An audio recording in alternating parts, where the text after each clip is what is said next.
My name is Stephanie, and these are all the books that I read in 2023. Don't mind the background and don't mind my dog. I didn't read much, I'm gonna preface this, and I didn't really read much at all. I read 17 books in 2023, which is not a lot. I actually wrote down, which is gonna be another video I'm gonna do, I wrote down a new and updated TBR, and there's 40 books on there, which still isn't a lot, but like for me, I read 17 this year and that felt like a lot, so I just want to read more. I'm gonna start with what I read in January and February. That was the Shatter Me series. Woo! Warner! We love Aaron. Okay, this is the Shatter Me series. If you are not familiar with this series, how dare you? But if you are, I love you. My friend was actually the one who recommended this book to me. She said she was, or this series, she said she was on TikTok and like it was very big book on TikTok, which I had no idea until after I already finished the series. So I kind of went into this series blindly. It is still like my favorite series I've read. A lot of plot holes and it has like some stuff we can talk about, but like it's still good. Like you just have to push past that and like, oh, like it's cute. Like I love. We can talk about Shatter Me. I annotated a little bit of it. I've read this book I think twice now. I read it the first time, didn't do anything. Second time I put sticky tabs. This book's okay. It's not my favorite of the series definitely, but it's okay. Okay, I guess I can say what this series is about to the girlies who don't know. This is about a girl named Juliet who has powers, but like she doesn't know in this book, like she doesn't like understand that. It starts with her like not being able to touch anybody because she will literally kill people. She can kill people if she touches them, which is what the whole first book is about. Basically, it's just her being like scared that she's gonna kill people and like she doesn't feel good in her own skin. She's taken out of the psych ward. She's with what is it called? With the army, with Warner, because he has told her that he's gonna use her to just like, she's like a good like weapon basically. And then she falls in love with this guy named Adam, and I'm not gonna spoil the rest, but yeah, stuff happens. I recommend. I would give this book out of the whole series maybe like a 3 out of 5. I feel like it's average, like maybe a little bit less, It's not the best out of the series. So my thing with this series is just like trust the process. Literally just trust the process. It gets better. Unravel Me. I hated this book. I read this book in one night, but the thing about me is that like when I really dislike a book, it makes me read it so much faster because I just want to get to the end and I just want to see how everything plays out because I'm so sick of it. That happened with another book I'm going to talk about as well.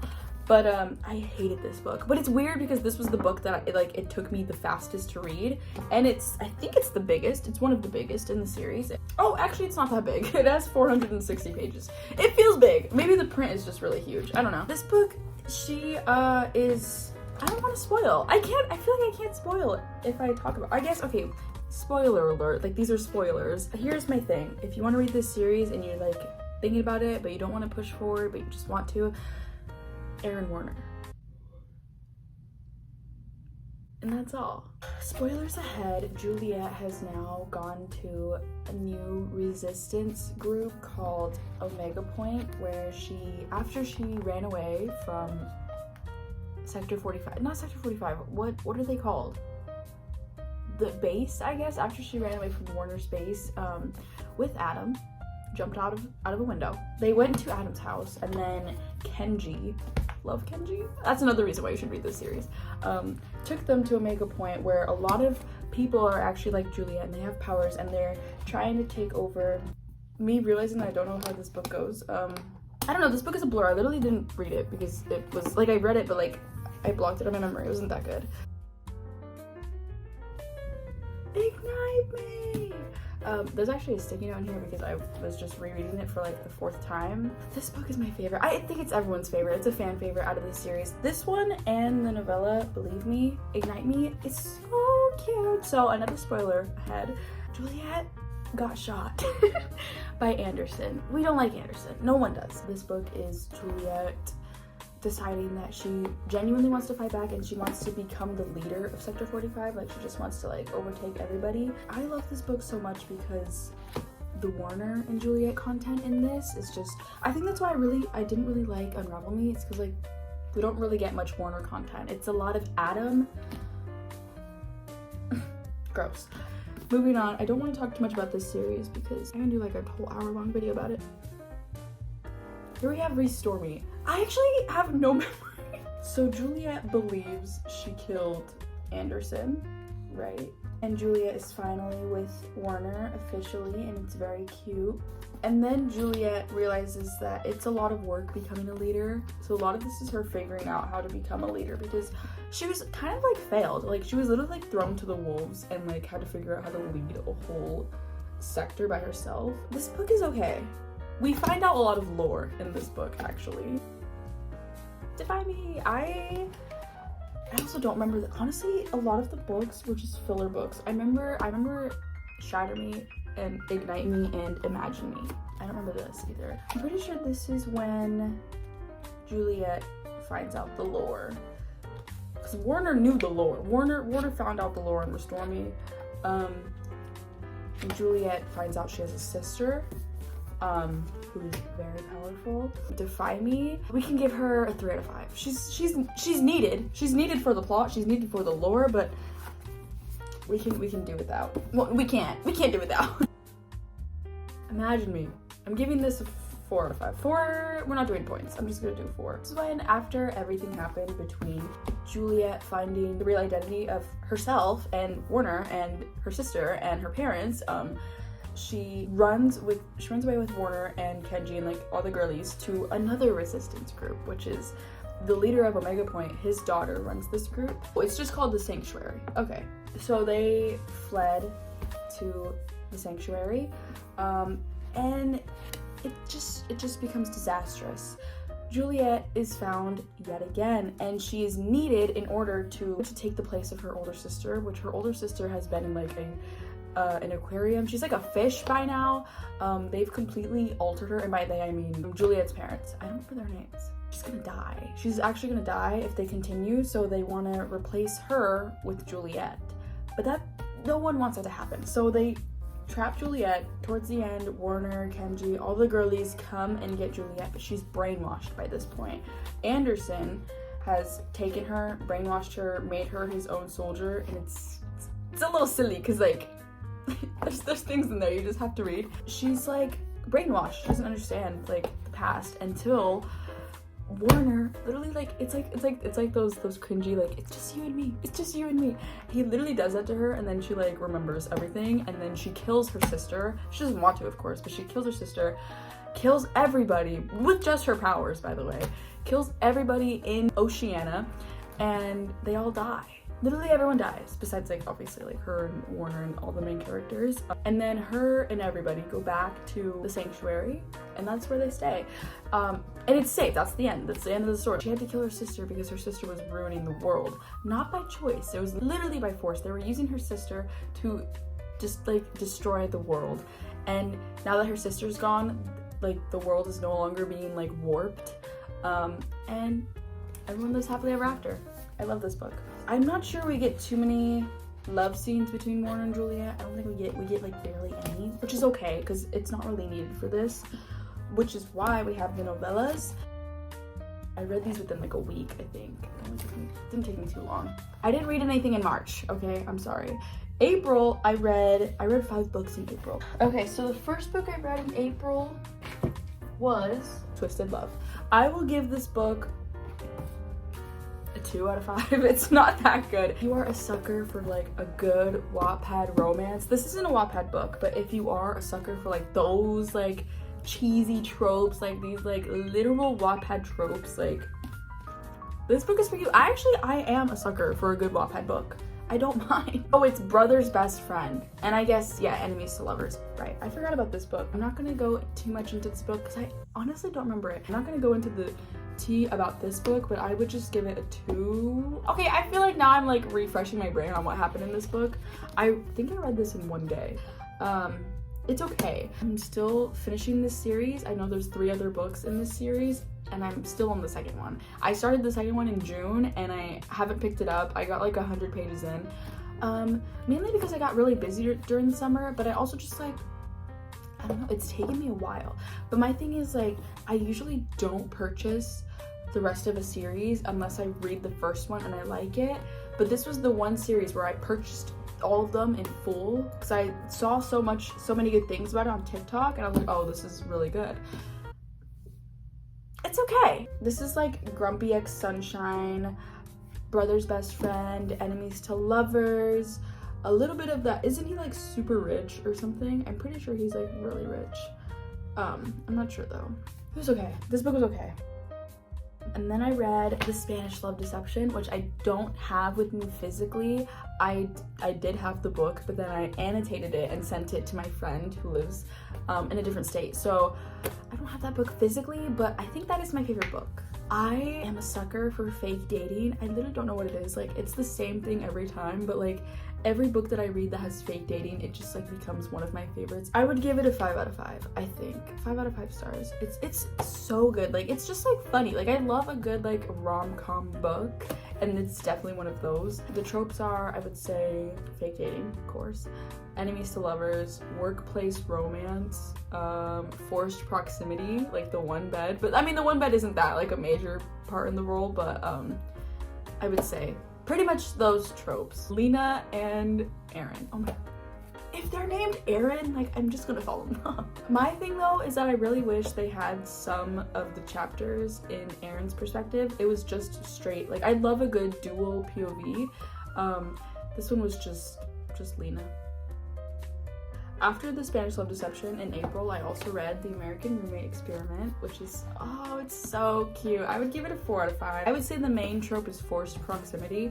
And it does have fake dating, but not in the sense of like, oh my gosh, we can't tell anyone we're dating, like, or we can't let anyone know that we're not dating, like, we have to pretend to date.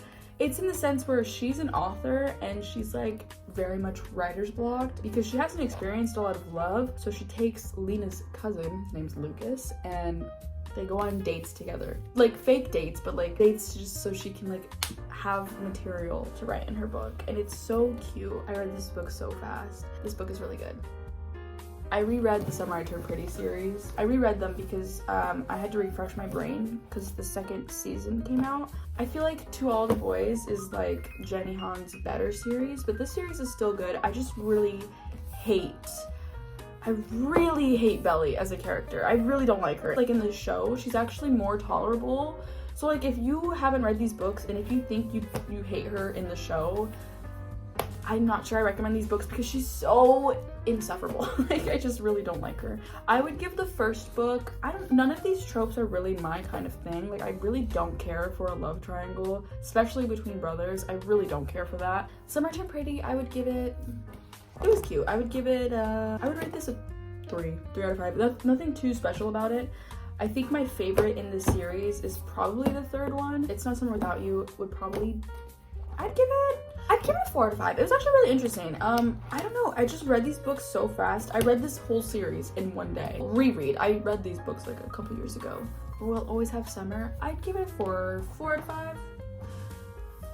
I don't know. A lot of what really bothered me is that she and Conrad are like endgame. Like they are number one. Like they are forever. But in the last 2 books, we don't get that much content with Conrad. We actually get a lot more with Jeremiah, which is like weird to me. I'm like, how is your endgame gonna be like the one that we don't really see that much? I read those in April, and then I read nothing in May, nothing in June, nothing in July. In August, I read one book, which is The Unhoneymooners. I love fake dating. I do not care. Actually, I should reread this book. I just literally read the back and I remember how good this is. The main tropes in this is enemies to lovers and fake dating. I really hate when books do like where like they finally get together and then something so minuscule and stupid breaks them up, and then they like are broken up for like a week or like a month, and then they get back together and they're like, you're my forever, like I love you. I'm like, why did y'all have to break up in the first place? I feel like a lot of books, like you should just communicate. I really love this book. This is the one where they go on a trip because Olive, her twin sister, has a wedding. Her sister Amy and everyone there gets food poisoning besides Olive and besides the main character Ethan, the main guy character. I would give this book a 4 out of 5. It kind of reminded me a lot of The Spanish Love Deception. I really love that kind of vibe. I didn't read anything in September because that's when school started, and I didn't read anything in October. But in November, I read one book, which was yours truly. I saw the hype on TikTok, and I don't understand it. I actually really don't like this book. I'm never gonna read it again. It took me so long to get through. I started it in August, and then I took a break. And I was like, I might have to like just discard this book and forget its existence.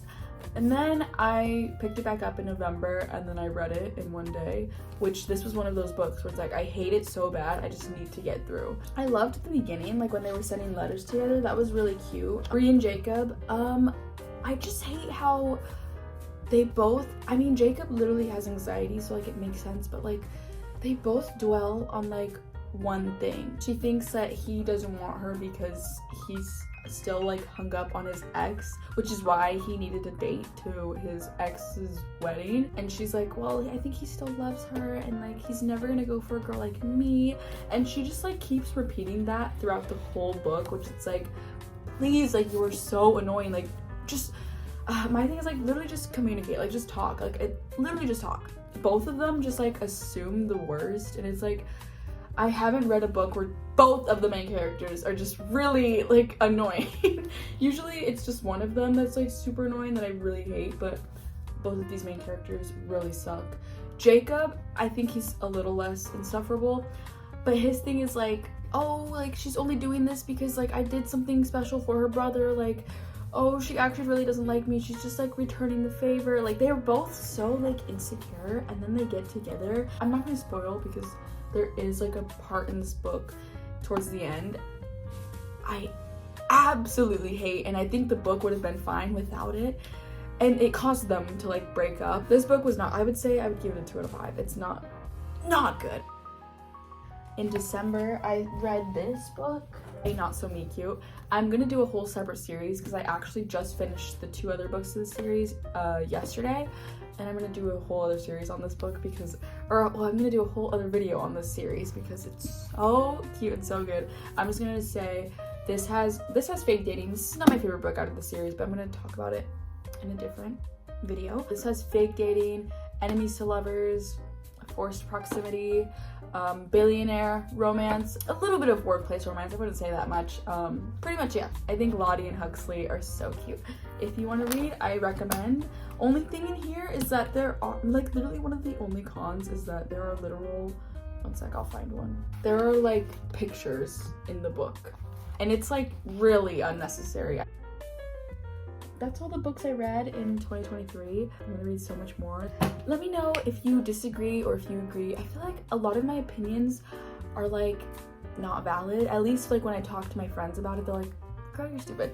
So if you disagree, let me know why, and then you can probably, I'm very easily like influenced by other people's opinions, so like I could probably change my opinion and be like, wait, you're kind of right.